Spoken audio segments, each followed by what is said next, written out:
And our final stop is for those adventure seekers who are also seeking a little bit of historical background, which is why Fort Ticonderoga is perfect for that. I'm up here in Mount Defiance right now. Fort Ti, way down there here below, and I'm talking with Beth Hill, who's the president and CEO. And Beth, Fort Ticonderoga has so much for adventure and for lots of history. It's an incredible place of 2,000 acres and 2 miles of shoreline on Lake Champlain, and some of North America's most important history, and what I like to say also America's most historic landscape. From the waters of Lake Champlain and enjoying a boat tour on our 60-foot carry-on boat, to our gardens and meeting Mick and Mac and then the chickens, and enjoying the children's gardens, beautiful colonial revival gardens, to our exhibition spaces, programs with our curator, our historic trades, the cannon demo, Mount Defiance, you name it. It's really a multi-day experience for people of all ages. How many people come through here every year? So we have 75,000 visitors a year, and we have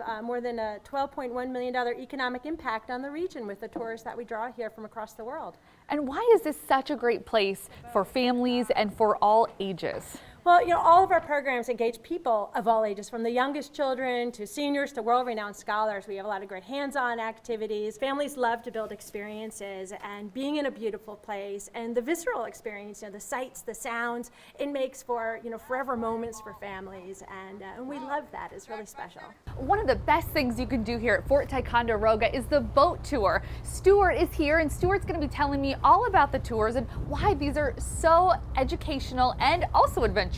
Yeah, so in 90 minutes we get to see 6 miles of Lake Champlain, all the way from 3 Mile Point to the north of the fort, where the British anchored with a massive fleet to attack American-held Ticonderoga, all the way to the south end of Mount Independence, where the Americans had a whole encampment on either side of Lake Champlain. We go over sunken bridges, shipwrecks. We get to point them out on our sonar in such a wonderful, comfortable environment as this 1920s reproduction boat that just feels fun to be on. I understand you also have some sunset cruises. Oh yes, indeed. On Saturdays at 6:30 we've got our sunset cruise, which is a little more of a casual environment. We get to talk about the jazz age and prohibition, rum running on Lake Champlain, and all that kind of fun stuff. People come on here, they're going to get the best of everything, including they get a little food and drink. Oh yeah, in our bar at the back, every day we've got beer, wine, soda, water, snacks, and even sandwiches. Speaking of sandwiches, halfway through your tour, you can stop here at the cafe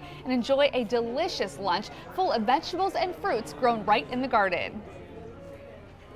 Well, you may be asking why I'm wearing these black gloves. Well, that's because I'm talking with the curator, Matthew Cagle, who's going to explain to me what we're looking at right here and what you can see if you take a tour here of the fort. Absolutely. So we are wearing gloves because this is set up for one of our special programs, Beyond Bullets and Blades, which of all the various opportunities we have here at the fort to dig in deeper and go in evening cruises and other programs, this is the only one that you get to actually handle an original piece from the collection. Wow, and that's why we have to wear these gloves. Exactly. People come here from all over the world. What do you hear most? What are they so surprised about or most excited to see?